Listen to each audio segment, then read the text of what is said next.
শিল্পীকে যদি আনন্দিত করেন, শিল্পী আরো সুন্দর সুন্দর নাচ পরিবেশন করবে। আমাদের কাছে অনেক ভালো ভালো শিল্পী আছে। এবারে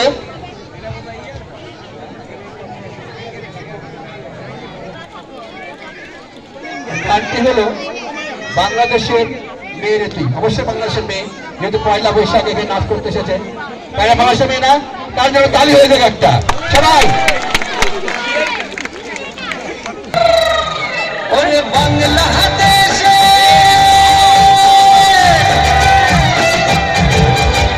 ওরে বাংলা